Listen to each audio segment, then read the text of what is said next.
If you're here for the Grabowski wedding, it's the next podcast over. That's right. You're here. Soundtown, baby. Thanks for tuning in. I'm Russ. I'm here with Eric. Eric, what is cracking, man?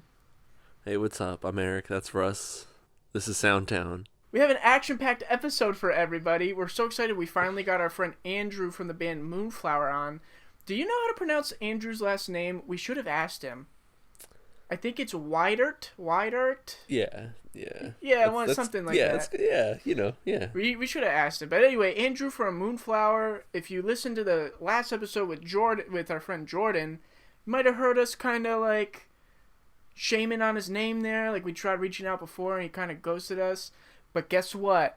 He hollered at us, he put us to the test, and we had him on the podcast. And what a podcast episode this was, Eric.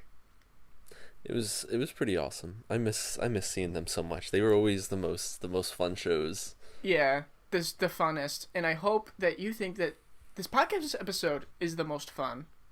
Well, we'll let you decide for yourself. So, without further ado, enjoy your trip into Soundtown with Andrew from Moonflower. Take it away, Eric. Nice transition.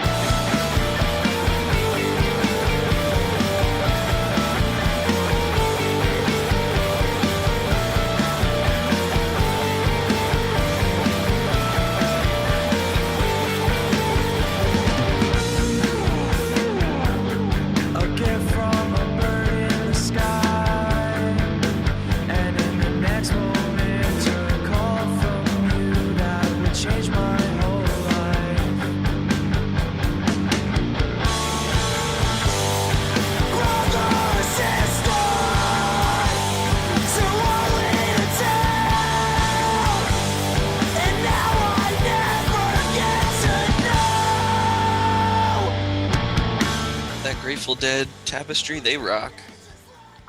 Oh, hell yeah. That's a rock band right there. Who else rocks in your opinion there, Andrew? All kinds of people rock, man. All kinds of things rock. I don't know. Lately, I've been like really into Smash by Offspring again, like for the first time since like 5th grade. And I'm like, oh, this rocks. Yeah, this shit rocks. Like I listen to it and I just imagine people skating so fast. Just skating so fast is like all I hear and envision. Dude, that rocks.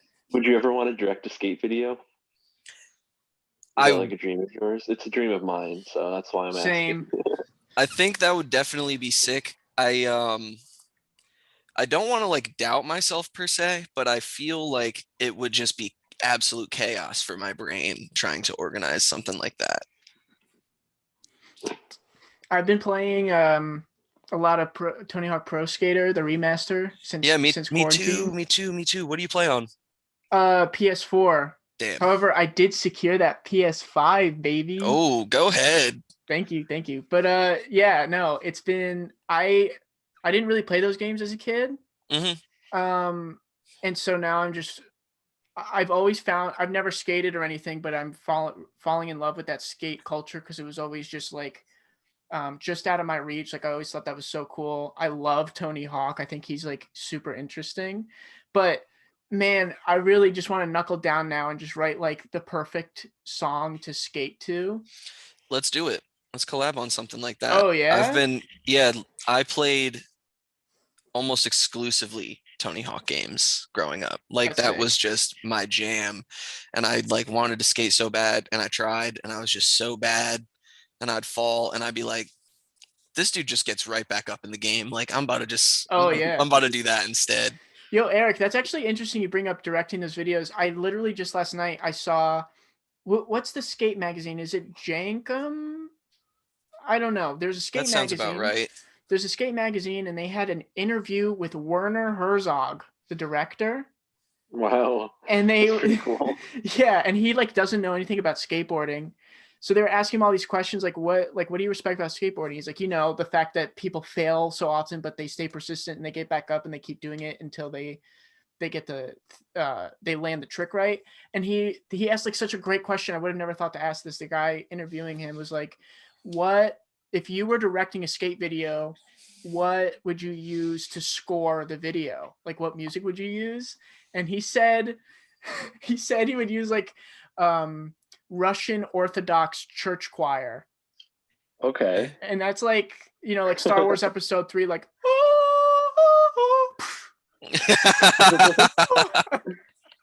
I thought that was so sick, dude.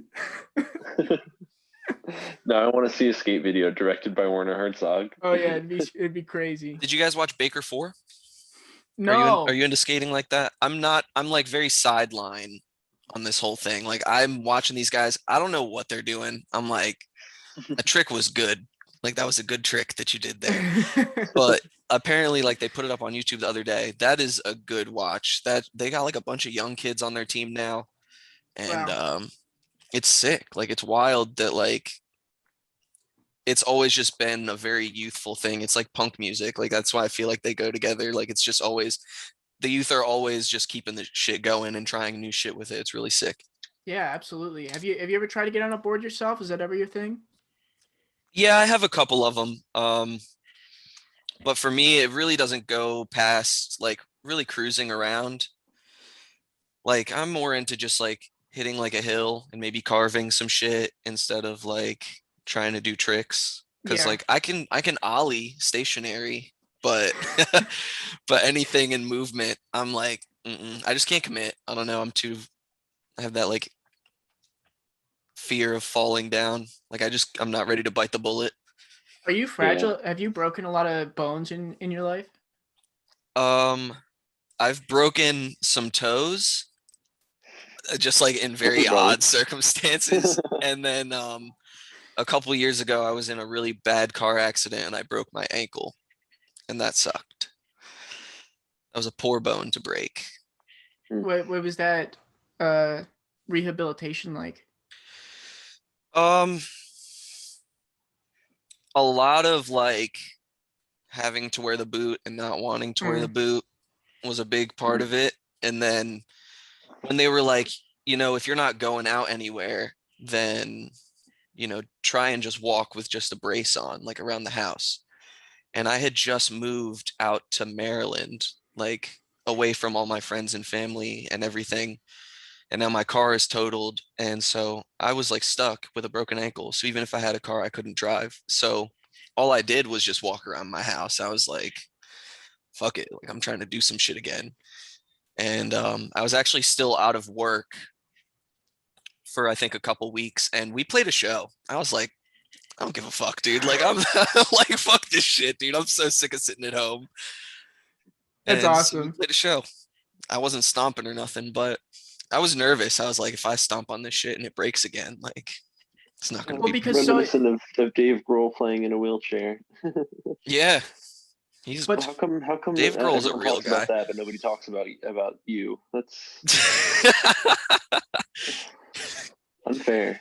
Our songs are not Foo Fighter caliber songs. I was gonna say they're harder. You're two-stepping the whole time.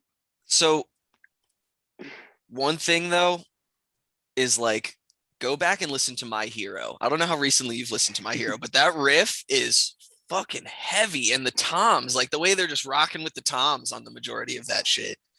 That's hard for Foo Fighters. They doubled the drums, like they double tracked the drums. That's why it sounds they sound so big. Yeah, it's awesome. That's some Dave Grohl shit though. Yeah, but I mean, you say you were nervous about potentially stomping. Like I'd be nervous for you because it just seems like muscle memory for you because your on stage presence is just so like you're so into it, which I love. So I got to imagine Moonflower was a bit toned down that night when you were rocking the boot. Yeah, it's just uncomfortable. It does feel like a second nature. Like it's just an energy thing. Like a lot of that music comes from a specific energy, and then I'm like, I hate being at like standstill shows. Like I've just always hated it being standstill shows because I came from a lot of like metal and like punk music where like it's high energy from the start to the finish. So I was like, yeah, I'm trying to do that. Even though our music isn't quite at that same caliber, like we've got the breakdowns, you know what I mean? We're working it in there with like an emo thing. But I still wanted to keep that like energizing stage presence, because then I'm like, even if you don't like the music, like you're gonna remember people kicking and shit like that. Yeah, well, I mean, from the few shows we've been fortunate to play with you, I always see you in the crowd before, not even before your band starts, before everyone else's band starts, trying to like hype people up and get them moving. Yeah, that's And what it's about. Yeah, dude, I admire that so much. But that reminds me of one of the first shows like I ever played before I was in Shark Club. I remember, yeah, it was just one of those standstill shows, and it was a really late night. It was something like a 5 or 6 band bill. It was ridiculous. And here we are at the end of the night. This band's playing, and they're pretty good, but everyone's tired. All of a sudden, one of my friends just starts dancing. He's like, "Man, forget this. Like, let's just have fun." And he's dancing, and then I start dancing, and then everyone around us starts dancing. That's how it works. People on stage have fun, and then we walk away from that night like, oh, like that was fun, and it's just fun for everybody. Yeah, absolutely. So, I think it does take like a push from like 1 or 2 people at the beginning. That's what we found, like, because we'll have whole standstill crowds, and then if you can just get one person like to dance with you off stage, their friends will be like, oh, okay, fuck it. You know what I mean? I feel like people yeah. are nervous about looking dumb in front of other people that they don't know too much. And I'm like, it's a punk show, man. Let's treat it like a punk show. Absolutely. Like Eric and I, Shark Club, we played a buddy of ours' wedding a couple summers ago. Mhm. And I mean, we're used to playing basements. We're not used to playing family gatherings where your grandparents are in the crowd. But you know, those people showed up expecting to dance, and so they were dancing from the get-go, and that made us feel a little more comfortable, and we just had fun with it. That's awesome. Yeah, it was sick. It was sick. So wedding band would be a sick gig. I'd like to do that. It was interesting. It was rough. It was a lot for anybody we didn't know. It like had to be like our close friend. Yeah, it was a lot of just for a stranger. It was just a lot of prep work for us because, I mean, they came to us and they're like, "Can Shark Club play our wedding?" And I was like, "Why?" And they wanted us to play Shark Club songs, but of course, you know, you gotta play like the hit like wedding songs, like Twist and Shout. Like we learned like 30 or 40 covers. And I think though, Eric, like if we kept that up, like practicing those songs, and you know, we had to do another wedding the week after, we could probably pull it off. But without staying in it off, it was just staying it's a lot of and prep. It was really fun that night though. It was awesome. Yeah, props to you guys. I don't know if I'd want to do a wedding every weekend. No. Yeah, I feel like if someone came to me and was like, "Can Moonflower play our wedding?" I'd be like, "We only got like maybe 30 minutes, bro. Like we got 30 minutes in us." Yeah, that's what we were so nervous about. Yeah. But I mean, so we're talking about your stage presence, and I've seen you behind like a drum kit and maybe playing another instrument in the lineup. Do you mind playing an instrument while you're up there, or do you just like having the mic in hand and letting the rest of your body go wild up there? So I started out with the band playing drums and singing at the same time. That's sick, dude. Thank you. It's fun, but also really, really, really draining. And especially like at a DIY level, it stopped being fun because I drive like a Honda Civic. So like if I'm driving 3-4 hours to a show, like it's me and my drum kit by myself, like for 7-8 hours over the course of the night on the road. And once people started getting into it and were willing to like play the drums, I was like, all right, like I could try just singing, you know what I mean? And then like I just felt awkward standing still for like the first couple times, and I was like, I got to do something. Like I just got to start moving around. I think I would feel more comfortable doing drums than like a string instrument. For a period in time, I tried learning guitar. I have like no formal music knowledge. I'm really just winging it, like all the time. I'm just winging it. And I could play one of our songs, like one, and it was 2 chords. And I was like, I got these 2 chords down. Like I can do this shit. But past that, yeah, it was a struggle for me to like strum and move around like on a fretboard or like any stringed instrument really, and then sing at the same time. Because I feel like when I'm writing a lot of the drum parts, I can really accent my playing. Like I'm hearing my playing when I'm trying to write vocals for it. So a lot of the drumming and the vocals kind of tie in at somewhere. So that's a little bit easier for me than I think maybe playing guitar. Plus I'd feel more weighed down like by the guitar. I feel like I Sure. couldn't like jump or really do a whole lot, especially like if I can't play it to begin with, you know what I mean? Well, because moving and playing guitar too, that's a little bit more skill. Yeah. That you need to, for sure. Dude, you're such a beast. I didn't know you didn't know like any music whatsoever. No, yeah, I learned how to play the drums like from Rock Band, 100% serious. That shit is a great tool. Like I highly recommend it for anyone that wants to get better at playing the drums. Like get that plastic kit and just get the hours in. And once you can figure out what random color pad correlates to what sound on a real kit, you can play it. Like you can absolutely play that shit. And that's kind of just where I started out. I'm curious about how you developed, at least for drumming, technique though, because I drum a little bit. My brother growing up took drum lessons, and that's why we had a kit in the house. And then he kind of gave up on it, and I picked it up and I started banging around, figuring it out. But then my mom said that he had a couple lessons like saved up, like, why don't you just go?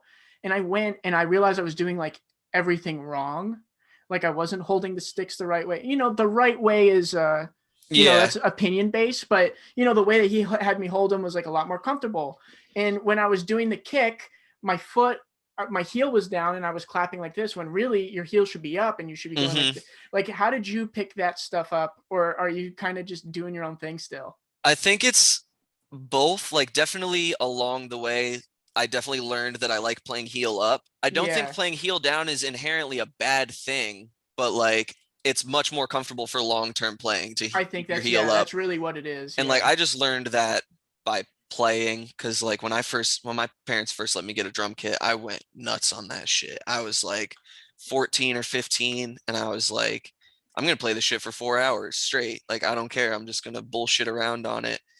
And I think another part of like learning technique per se, I might be just doing the wrong shit still because I never went to anyone who told me what I was doing was wrong.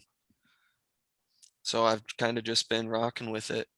But yeah, I mean, that's how you develop your own style. You get comfortable. And then if you're able to create what's like inside your head, then no issues, dude. Yeah, it's sick, man. I hear it all the time and I feel like it's a burden to people because I tap a lot. Like I'm always hearing something. I'm always playing like a groove or something. And everyone is like, yeah, that shit is obnoxious. I'm always doing that. And my legs shake too, but really in my head, what they're doing is like a double foot pedal. Yeah, that's right. Yeah, but people get upset with me. People get upset with me for sure. It's a great way to practice though. Like air drumming is a very solid way to practice. I do it all the time. It keeps you fluid. It's like an easy way to learn like rudiments too, without everyone having to hear how unskilled you are at what you're trying to learn. And like you can do it anywhere. Like that's how I got into like singing and drumming at the same time, was just I would play on the steering wheel in the car, and then I got into singing, and then I was like, I'm just gonna do this all the time. Speaking of Foo Fighters, I saw an interview with Dave Grohl this past week, and he mentioned it's impossible for the lead singer to also be the drummer of a band. And I was like, oh, dude, Jesse and the Rippers, Full House, he did it. He like he doesn't know what he's talking about. I'm sure you could pull it off. But I know a couple really great bands with drummers as singers. Yeah, I was Mastodon. So surprised. Yeah, the dude from Mastodon does vocals sometimes, right? I think they have a couple vocalists, but I think three out of the four of them do vocals. But like, think about Mastodon. That drumming is so technical. Yeah. Oh, he's insane. He's one of the best out there right now. But I was surprised Dave Grohl would say something like that. He's usually like super into people being innovative and creative and stuff. Yeah, that's a really odd thing too, because he did a lot more backup stuff on like Nirvana music than I realized. Like until I went back and listened again, you can really. He does a lot of harmonies, like on a lot of shit. Like almost every track on Nevermind, he's somewhere in there doing his thing, and he's got a good voice. Like you could probably find it on YouTube where like they solo out his shit of him singing these Nirvana songs. And yeah, he's a beast with it. Well, so I'm curious then. So no formal music lessons or knowledge for you. Your approach to the drums was just winging it. What's your approach for singing? Because singing the way that you do in Moonflower, it's not necessarily screamo, but you've got to have some sort of control over your voice for it not to just go out every single day. What's your approach for that? Um, when I got into probably 10th grade, I just got super into like the deathcore and like metal. Like I was just fully about that scene kid shit. And so like everybody back then, at least around here, that was into that kind of scene was just like learning how to do those kinds of vocals. And I used to love like doing like vocal covers of super hard shit or whatever like that. And then when I kind of toned down from like super super extreme metal music and I kind of went back to like shit I grew up on, like a lot of like grunge music, um I was like, these dudes kind of can still make their voice sound hard. Like they're not screaming, but they're getting that point across, you know what I mean? Especially like Eddie Vedder was one that I didn't remember growing up who did that a lot, but he has a lot of heat on his voice, like on 10 specifically. And so I just listen to CDs all the time. I've always had a CD player in the car. So I just would just spin the same record over and over and practice singing. And then when they would hit those parts, I could get my voice to make the noise and it would be comfortable, you know what I mean? Like I wouldn't get a sore throat, but pitch control and breath control while doing it was something that took a lot of practice for me. And then I think it was just learning my range from there. Once I was like, I can do this, I was like, when the song is soft, I'm going to sing soft. And when the song is loud, I'm going to be loud. Yeah, so pacing yourself almost. Yeah, That's definitely. awesome. Well, can we backtrack then and try and pinpoint like what's the first instance or artist that you heard that made you like interested in music?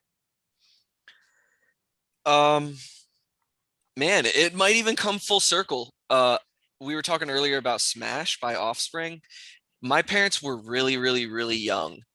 And we were like in upstate New York, like a city area, not New York City, but like a city, you know what I mean? Mm-hmm. And just I was raised around a lot of like alternative subculture, punk and hardcore music. So I remember specifically like that record being very, very big for like a couple years after it came out. Like some of my earliest memories are definitely hearing songs from that on the radio.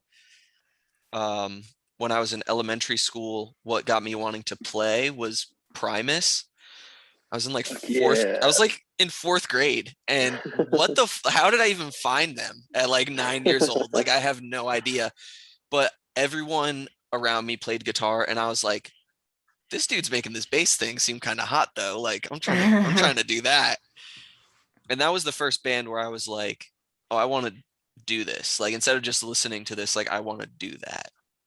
Word. Primus is one of Eric's all-time favorites. Eric, how old were you when you got into Primus? Probably like ninth, 10th grade, like the usual Primus age. They're such a good band, man. And They are, dude. have you I seen them? have, yeah, 3 times. They're a They're so band good live. They're live so that good. hits Yeah. you like no other. Like I'll go to like see slam shows and like death metal shows, but you don't get like this low end feeling. Like I had chest pains like seeing Primus. Like Yeah. my chest started hurting. I was like, Yeah. oh My shit. friend passed out. We were like What? standing like right in front of Les Claypool's cabinet and he Yeah. passed out for a few seconds. Yeah, that shit is devastating. I saw them with Chase. You guys know Chase? Yep. Yeah, Yeah. I saw them with Chase, and we saw them. They were playing with Tool, and we Oh, Whoa. drove all the way nice. down to North Carolina because it was like the closest stop. So that was an odd ride. It was it was sick though. How long have you known the gang in Moonflower there? Or is it just a collective of random friends? We've all really been friends since high school. Honestly, like early high school, like late ninth grade, early 10th grade, somewhere around there. And we've all maintained being pretty close since then, I feel like. And then Jordan came into the picture with us in like 2016. Like we've always known Jordan. We're from a very, very small town. Like everybody knows everybody here. Mm. And but he came to like the first show we did, and it was just a two-piece. It was our friend Luce and I, who had started the project with. And he was like, yo, this is sick. Like if you ever need someone to play bass, let me know. Good for And him. then we just started grinding. Like we would just come over and the three of us would just work on that probably 6 out of 7 nights a week for like 6 hours a day, like till 3, 4 in the morning. Just do it. Cause it was so fun. It wasn't even really to do anything with it. We didn't even have the idea of playing a whole bunch of shows. I feel like we were just like, this is sick. Like the chemistry was just immediate. Like it's never really felt like that jamming with other people. That's awesome. Yeah, good group of lads. Dude, the best. And you know what? Like, there's this, not even a stigma. Okay, so if you're not really like into like heavier music, it's intimidating, right? Absolutely. Like, It's and the very people, abrasive. yep, and the people involved, they seem intimidating, but I couldn't think of like a better or nicer or decent group of guys than the fellows in Moonflower. Like every time we see them, we get like butterflies in our stomach because we and we see you, we dap each other up. Sometimes we'll give a hug and we'll catch up and we'll go on like little trips before the show starts. It's just lovely, dude. It is Yeah, lovely. But I that's think that's kind of like not even for your band. I'm sure there's other heavier bands that you even come across that are just like splendid people. oh yeah, tons and tons. Especially right now cuz like hardcore is like really having a heyday for the last like 10 years. Like Knocked Loose is really doing their thing. Code Orange has been nominated for a Grammy twice. Like that's a hardcore band is at the Grammys. Like that's to me just Yeah. mind blowing. And so a lot more kids are starting hardcore bands and like kids that aren't from that background are getting into that kind of music and wanting to make it. So then even if you had a whole bunch of people that have this, tough guy gatekeeper hardcore ego, you have people that are coming into it anyways that are like, I mean, this is still sick. Like we could just do it anyways. You know what I mean? It's just Yeah. music. And so we've met tons and tons of great people, specifically through like a lot of South Jersey and like Baltimore and Philly and DC area. This whole area right now has just got a lot of great bands with a lot of great people. And everyone's pretty chill. That's what I like about hardcore. Everyone's like, get the bad energy out. And then, Yeah. if you get hit, make sure, you dap them up. Don't be a dickhead, No. and be conscious of your space is a big thing. That's hardcore shows are intimidating for a lot of people because I feel like there's a level of inherent violence sometimes, you know what I mean? And a lot of people don't know how to navigate that because you're used to being like, well, if I'm up front at a show, I'm like right up there with the band. And like a lot of small hardcore shows, they're like, if you're up front, I'm swinging, like I'm fucking swinging. And it really does go both ways. Like it goes with, you can tell when people don't know what they're doing there. And also you can tell when people aren't being conscious of their space and are just being purposefully aggressive. A lot of well-rounded people can mosh completely contained at hardcore shows and be aware of their surroundings and how much they should and could be doing. And then you have people that just use it as an excuse to be like, well, then don't get in the pit. And How that's what ruins it, I think, for a lot of people. do you think a lot of those great people that you've met in that hardcore scene, um, do they have like a comedic side to them? Do you think? Is that a Um, weird question? Is that super specific? like, are they funny people? Or Yeah, do yeah, I think yeah. they are funny? Because I Oh, think that goes both ways. There's a very like, I hate to use stereotypes because yeah. stereotypes are very inaccurate. But like there is just like a lot of people at the hardcore show are going to be wearing camo pants. Like it's just that's that's what it is. Kids are wearing Nike Air Maxes. You're going to see 10 pairs of Air Maxes in the crowd. Like it happens. There's one dude who sings for a band who is totally jacked. Like he spends all his time at the gym and like probably Jacked screams with while he like lifts. hair Yeah. down to his waist. Yeah, absolutely. It's just that is funny to me, and there are a lot of very very funny people um in that scene. They make a lot of memes about hardcore, so I think a lot of Hmm. other people don't understand that they're being funny because you see their feed and you're like, what does that mean? Well, But the reason why I asked is because I I had like this what's the word I'm looking for? Like this realization or like I just had recently come to this understanding of like if you look at a band like Slayer, like everything has like a satanic sort of like reference, and you don't think anything of it because that's just like a lot of people do that. Like Black Sabbath will do that and everything. But it wasn't until like I kind of listened to a Slayer interview where those guys are like a little like my dad's age or older, and they're like goofing around still, and they're like, yeah, like obviously we don't believe in that stuff. Like we were just scaring people. It And was I was like, it was late 80s. yeah, I was like, oh, they were being funny. And so then I took that perspective with like every other like heavy band that I've ever listened to, and I'm like, oh, they're just being like super silly. Like they're just Yeah. trying to find the craziest Mhm. thing to do and say or show people. That's hilarious. Yeah, absolutely. There's a band, well, a couple bands out of California right now that are getting really, really popular in the scene. And there's one band called Tsunami, but it's spelled without the T. Like it's just Sunami. And it's like super caveman slam beatdown type music. But the lyrics are so like comical in a way. Like it's and you can tell it's a total meme to them. Like they make a lot of like jokes about them just being from like a rough area in California, and they're all about this hood shit. And so when they like made CDs, they sold them in like the security cases from Walmart and Target, so you couldn't get the DVD or the CD out unless you had like the magnet to pop it open, like just shit like that. And like that's hilarious to me. Or like they they have like a break in their intro because they're from like the Bay Area, and there's two types of people in this world. You're either from the Bay or you're a bitch. And then like kids just erupt over shit like that. It's very weird, but they're funny. Yeah. So when you break your ankle, right? Are you like, is your approach like, oh, this really sucks, woe is me? Or is your approach of, this really sucks, but I'm going to write a freaking mean song about it? Um,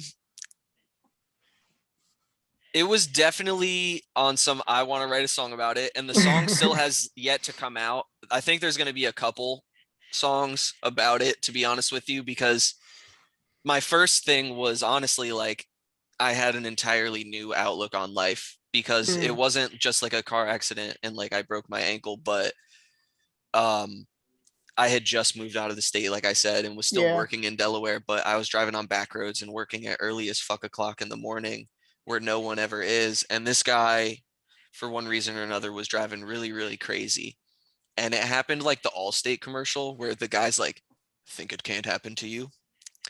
And like, yo, it happened to me. And I almost died. Like this dude spun out in front of me. He was maybe like 30 feet away from my car going 70 miles an hour in my lane. And that's what broke my ankle, was they said that I took my foot off the brake or off the gas and like hovered and slammed on my brake, and then when we made impact it like popped back, and then I was just surprised to be alive. Honestly, it was real crazy.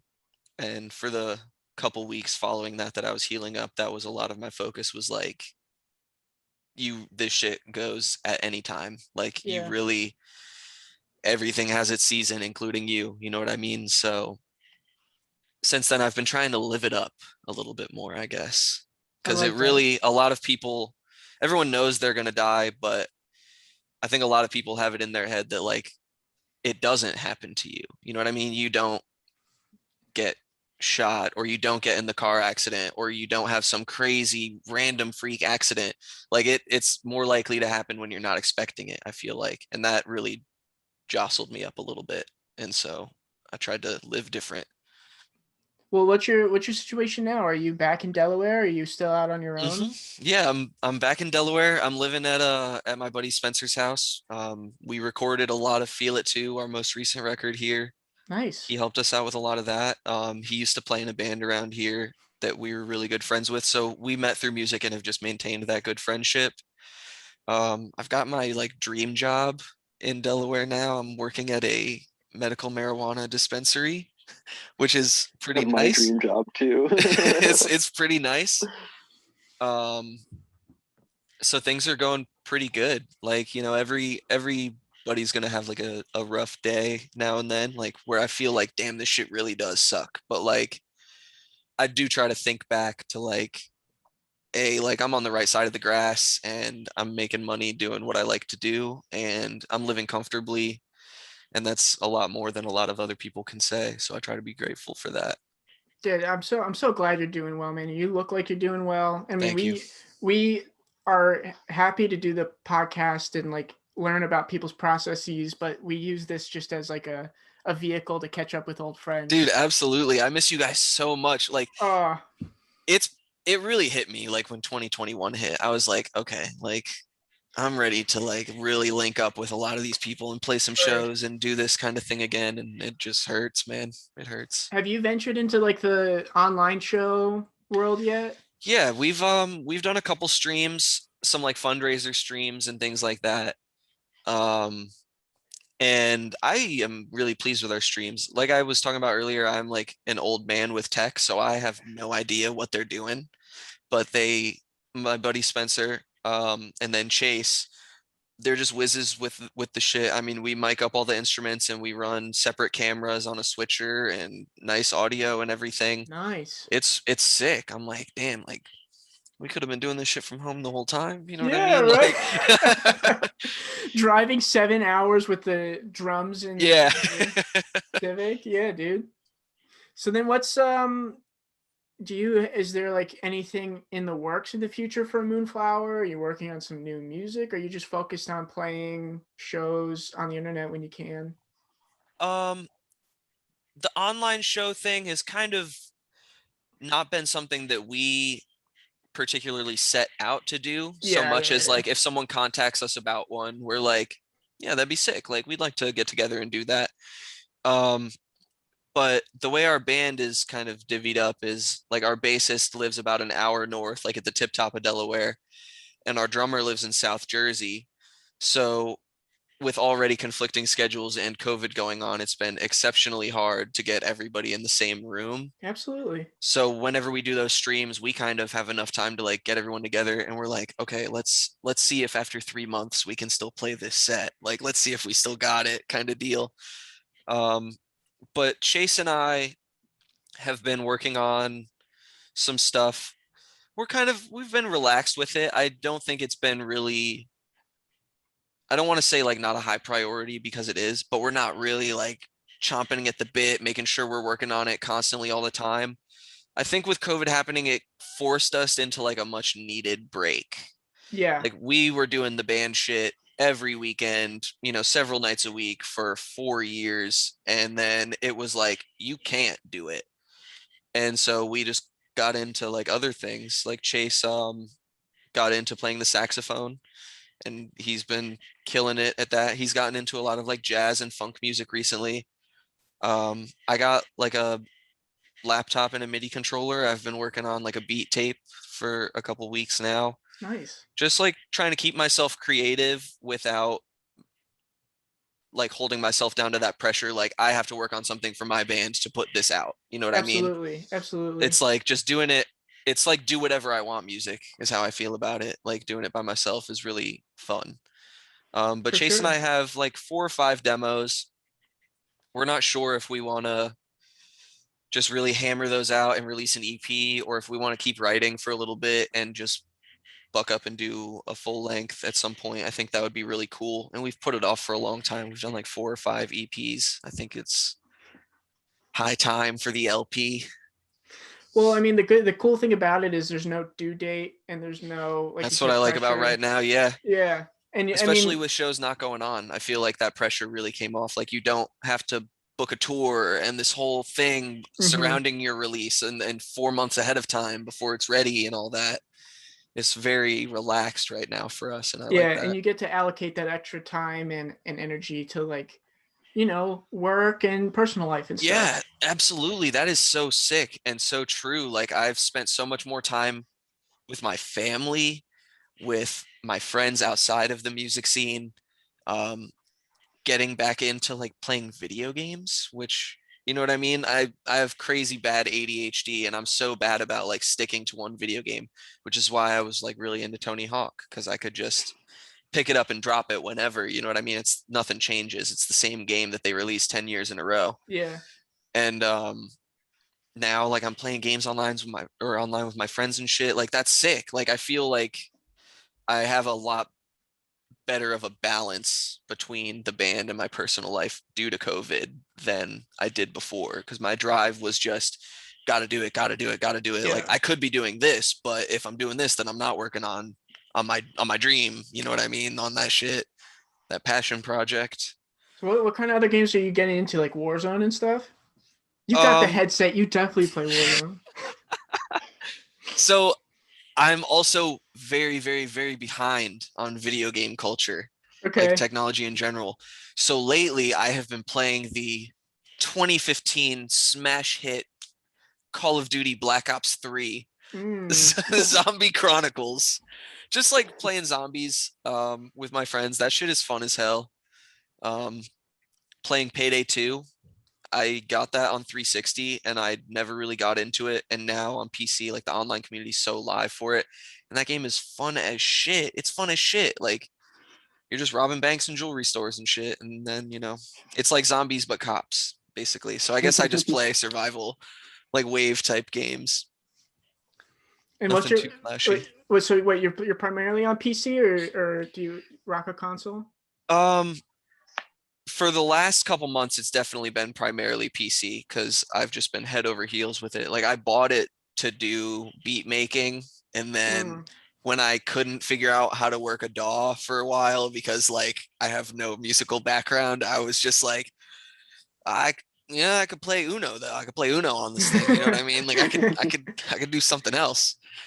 But I like a wide variety of consoles. I'm just really not hip to like current gen or even last gen. Like I had an Xbox One, but I didn't really play online very much because Xbox Live's pricey if you're not using it frequently, I feel like. And I played 360 a lot with my friends. I grew up on like a PS2 and an N64 until I was like 14 or 15. Like I played those exclusively.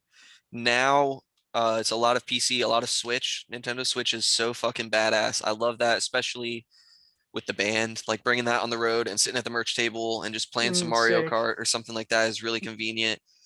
And GameCube, because I never had a GameCube as a child, so I'm catching up on that right now. GameCube's the best. It is really, really good. I am like struggling at Melee currently. Well, not currently because I haven't played it in a couple months, but like over the summer especially, I was trying to unlock all the characters and shit, and like I'm so bad. I'm so undeniably bad. Like I can't unlock Luigi. I'm just gonna put that on the record now. Like I've been trying for months to unlock Luigi. I can't do it. You need to find yourself a copy of Simpsons Hit and Run on GameCube.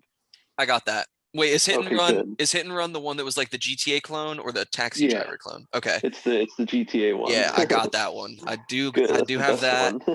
A lot of NBA Street, big on the NBA Street and the NFL Street games. Those are super fun. What else is in my little stack over here? Mario Party 7 and 8 or 6 and 7 specifically. I'm really into those. Yeah, 7 is my favorite. I do like the day and night mechanic in 6 though. I think that's really cool that like certain spaces on the board will change depending on if it's day or night, and the mini games will change if it's day or night and shit like that. That was really cool, but the new Mario Party, that shit is ass. I'm gonna just say it. It's ass. I don't know if you guys have played it, but I haven't played it. No. It's not it. They switched the mechanic up recently where instead of it being like a 4-player board game, everyone rolls a separate dice and moves so many spaces.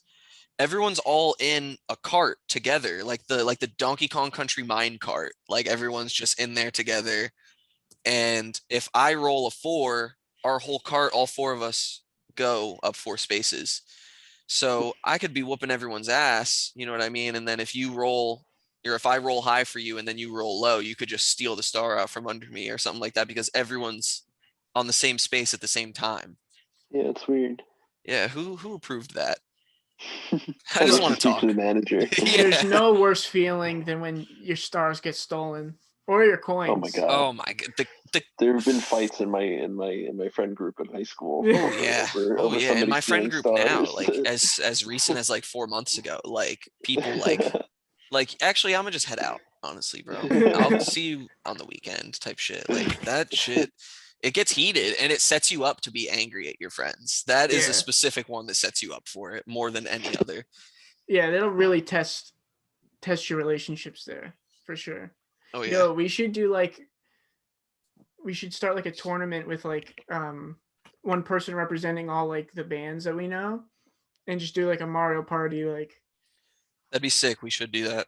Yeah, and Mario then Party battle of the bands. all of these like no beefs actual will music played. yeah, all of these beefs will like come out of nowhere, and then there's like so much like going on. There's in the your scene drama. Yeah. Yeah. How's it not a reality show already? That's Dude, a good idea. You should save that. You should write that down. Honestly, pitch that to someone like bands flustered from being in quarantine are beefing with other bands. Let's see how they deal with all living in one big house in LA together. I'd do it. I'd sign up. Word, I'll write your name down. Like it goes one of two ways. Like it really becomes absolute chaos, or like you get a super group, you get a bunch of DIY bands, and then everyone's like, all right, let's all do different side projects in here. Dude, if you get a bunch of like random people from different DIY bands, is it a super group or is it just a group? That's a super group, man. Because then you're all trying twice as hard. You're definitely all trying twice as hard by that point. I like that. That's optimistic. I like that. But wait, real quick, speaking of beefs, Andrew, we talked offline right before this. We were like, it sounded like we were throwing shade last episode with Jordan about how we couldn't get in touch with you, but we really weren't. No. I was throwing shade. No, I didn't. For me, Russell. I didn't take it like that at all. Good. I am just genuinely so bad about like my DMs, and especially right now, like because I've been off social media for the majority of this year. I'm trying to just get my life on track a little bit more. Good for you, yeah. And I think that's been a big distraction for me. And without the band having anything to do right now, I don't feel like the requirement to be on here promoting or doing something or posting content. So I've just kind of been taking some time off and doing my own thing. And I miss so many DMs as a result. And like I don't know, my memory gets very jostled too. Like I'll be like, oh yeah. Like they DM me that like a day ago. Like it'll be cool. Like I'll hit them up tomorrow morning, like thinking about it in bed. And then like I go back and look and I'm like, that was 16 weeks ago. Like my sense of time is so skewed. No, it's all good. I'm just so grateful we were able to set this up now. And like since we started this podcast in the summer, like you were someone who like we wanted to get on. Hell yeah. So I'm glad we were able to do it. Yeah, this is sick. Thank you. I mean, you're more than welcome to come back any other time, maybe when you do got stuff to promote, or if you just want to like shoot the shit. Yeah, just hit me up. I'd love to be on. Maybe when the beat tape is a little closer, or when I was doing something, that would be cool. Or just whenever you need a filler, I'll be here. I can work on my stand-up comedy, which I've never considered doing until now. But like there's a new time for everything, I guess. Nice. Yeah, I can't wait to hear that bit about how you almost died and broke your ankle. Right before we let you go, do you want to play a quick game of this or that with us? Yeah, that sounds sick. Okay, do you know how to play? Are you just going to tell me two things and I pick one? No, we're going to give you the option between this or that. And you got to pick between this or that. Okay, yeah. That's exactly what you said. Okay, I was like, okay, I'm following you. You're actually the first guest to understand that game. Wow. Yeah, I think it's because it lies in like the that part of my brain that's like no need sentence, few word, do trick.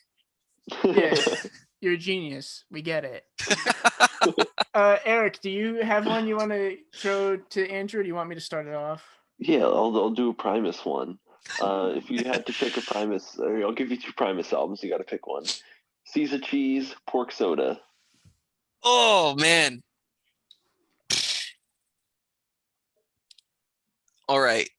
Loaded answer. I'm gonna say Seas of Cheese overall, but My Name is Mud is the particular song that like got me into wanting to play music. Like that song and DMV are real crazy. Yeah, definitely. Yeah, definitely Seas of Cheese for me though, because I like those damn Blue Collar Tweakers, and is Tommy the Cat on there too? Yeah. Jerry's always a classic. Is It Luck was really cool. That was just like a beefy record for like 1991. That was really, really heavy. Oh, while we're on the subject, before I forget, real quick. Yeah, which record has John the Fisherman on it? That's, Frizzle Fry. Oh, this one has it too. neither I of just them got was you this mentioned. on Oh Record hell Store Day. yeah! Does that It's one like have To Defy the Laws of Tradition? No, Is that it's on their there? it was their first like live album before Oh anything my else came gosh, out. man! It's For like those listening, Eric's got a vinyl. Oh, it's clear sick. vinyl. Oh, that's so sick. That's something I I just would had like to get more into is vinyl collecting. It's not often I meet someone who gives a shit about Primus, so I had Such a to good band, show off a little underappreciated bit. band with our generation too. For a lot of 90s bands that are coming back into popularity, like Primus is one that deserves the recognition, I think. They'll get there. Someday, yeah. All right. Another this or that. McDonald's or Wendy's? Wendy's. I was just having this argument before I got on here. My friend is ride or die for McDonald's. I'm sorry to anyone that I offend. McDonald's is fucking garbage. McDonald's is garbage, and it's so pricey now. What happened? Yeah. What happened to the I agree $5 with 20-piece McNugget? What happened or to the that? dollar McDouble and $1 McChicken. You feel me? I went to McDonald's like 6 or 7 months ago, and I got a 10-count McNugget meal and like a buttermilk chicken sandwich. Not the McChicken, but like the mid-grade chicken. And that shit was like $18. And I was like, I could have got Chipotle and some shots and had $5 in my pocket, like for that. You know what I mean? And had a much better night. And Wendy's is killing it. Wendy's breakfast. I don't do fast food breakfast, honestly, but Wendy's is really rocking everybody when it comes to that shit. So I never hear about Wendy's breakfast, but that's awesome to hear that they're killing it. That at the dispensary, the Wendy's breakfast is hot with the bud tenders and the patients, and the Wendy's is right up the road. Like we get Wendy's all the fucking time at work. That shit is slamming. They have a breakfast baconator. Whoa. It's a baconator, but it has egg, and then instead of the burger, it has a sausage patty. I mean, you can't beat like a 4-for-4 deal, and then you can't. Dude, if you get that little keychain Frosty, you get like a free Junior Frosty with every meal. Come on, bro. See, that's one thing I feel like I'm missing out on. I'm really not a big ice cream head because I get like the headaches real bad, like super easily. Like, even if water is too cold, like that shit starts fucking me up. Yeah, it's wrong. Well, so when I said McDonald's or Wendy's, were you personally upset that I did not mention Burger King? No, Burger King makes me sick to my stomach. Dude, they've just been dropping the ball. Like their brand awareness has just been like all over the place for like the past decade. I'll give Burger King one thing, and it's that they have like the rodeo burger, which is a $1 burger with some onion rings and some barbecue sauce on it. Yeah. But like you're gonna feel bad afterwards. Like it's not worth paying $1 to feel that bad. I'm just gonna be honest, it's not. And their whole like $1 for 10 nuggets thing blows me. Like 99 cents for 10 nuggets, because I'm like 9 cents including labor for this nugget. Like this shit is 80% sawdust. You cannot convince me otherwise.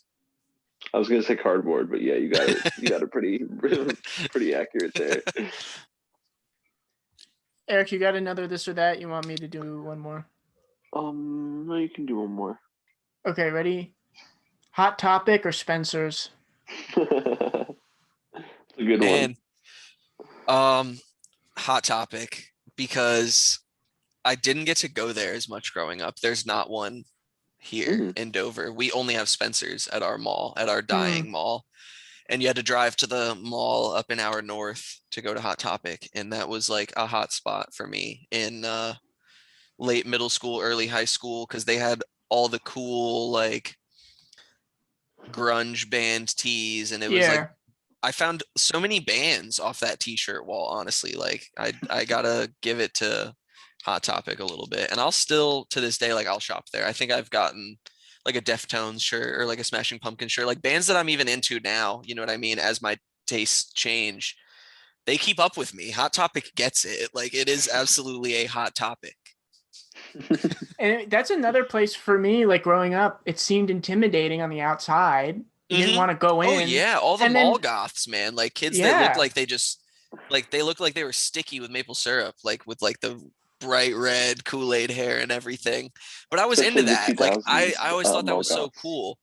Like I was always just waiting for Slipknot to come walking out of like Hot Topic, and I was like, God, like they probably would hang out here.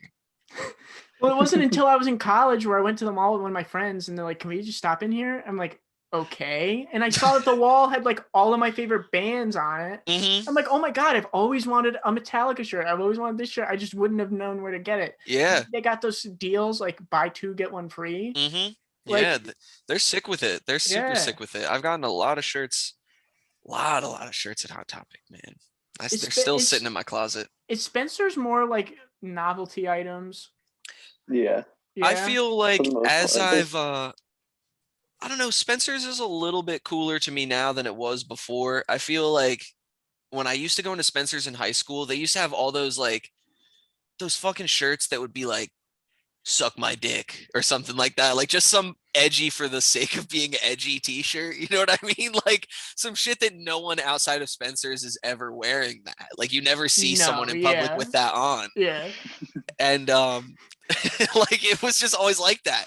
And they always had the ICP merch at Spencer's. That's one thing. They were rocking with the ICP shit at Spencer's. They were in it for the juggalos.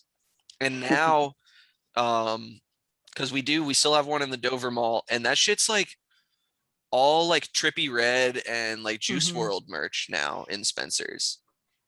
They're trying to pivot. Yeah, they're definitely trying to pivot, and it's a lot of like party novelty shit, like expensive lava lamps, Shot glass wall. yeah, the Yeah. shot glass wall, or like The dildo I'm just wall. glad. Yeah, absolutely. I'm glad the stud belts are coming back into fashion because like hopefully they can start carrying like the checkered ones again. Like it's 2009. That'd be sick. I'd Hell like to yeah. see that come back into fashion. Super skinny jeans. Oh yeah, I can't fit them anymore, man. It's a shame. Wait, I heard from somewhere that skinny jeans are like out. Like if you Yeah. wear them, you'll be like casted out. With the youngins right now, with the TikTok crowd, to my understanding, the skinny jeans are out. The baggy jeans are back in. The Jinkos but are not hot. but not bell bottoms, right? I know some people around here that are into bell bottoms, bringing that 70s fashion back. The other one I heard was that side parts, like they dog on our generation for doing side parts with our hair. I guess it's a very middle part thing with the younger crowd right now. They're trying to do like the 90s Leonardo Oh, DiCaprio deal. My hair doesn't do that shit naturally. I can't get it to middle part. I can't believe we're the old people now. Like we're in our like early That's- mid-20s. That's and we're the real old people pain. now. Like we We're went talking about what the to kids are up to. shortly before So quarantine, we played a show in Newark, like hometown for us. It's like an hour north, but that's where everything goes on. And we played there, and like, yo, we were the old head band. Like there were two bands that were in high school that were playing there. Oh my god. Wow. And I was like, bro, I drove here for work. Like, man, this is crazy.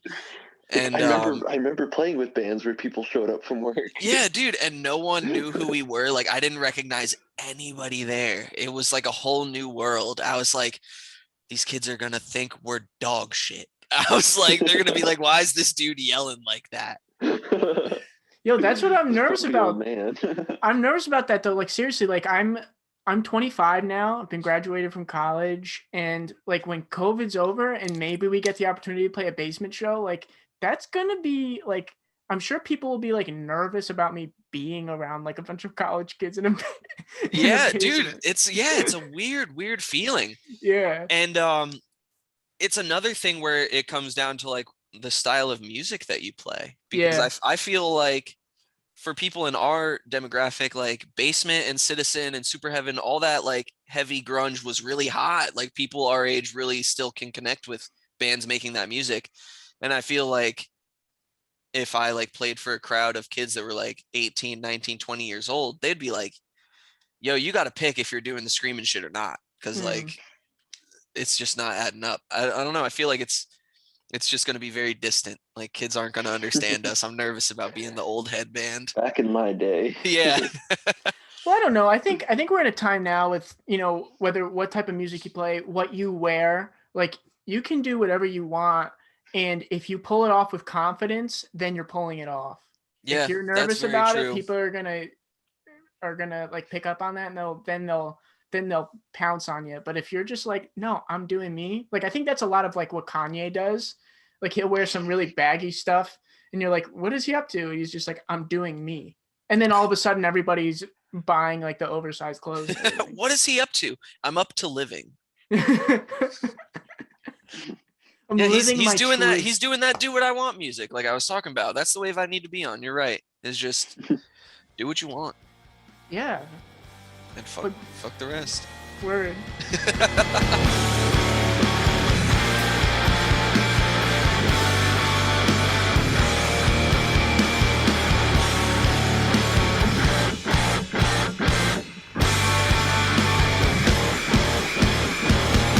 Hey everybody, welcome back. If you're looking for Clown Town, that's the next town over.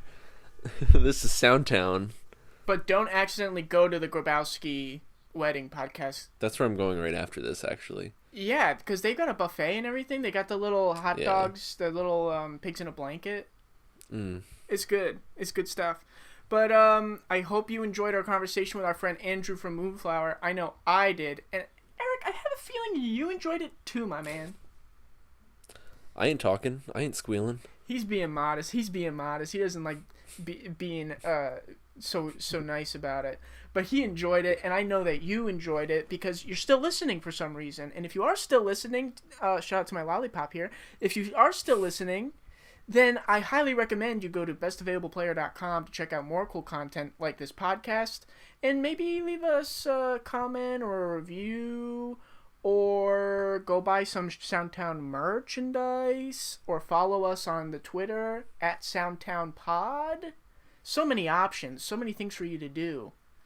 But what you did do was listen to the podcast, and we appreciate it. Eric, any comments before we send them to some Moonflower music? No, I'm actually gonna go head over to that wedding right now. Yeah, you know what? Really okay. Good. Let's just wrap this up then. So then here's a song off of the latest Moonflower release for you, and if you need us, we'll be next door at the Grabowski wedding. Yeah, we're already late, sorry. Yeah, we're late. I think we missed the vows. Oh, that's okay. I want to catch the garter. Anyway. I want to catch the garter. You're next. I'm next. All right. Come back real soon to Soundtown.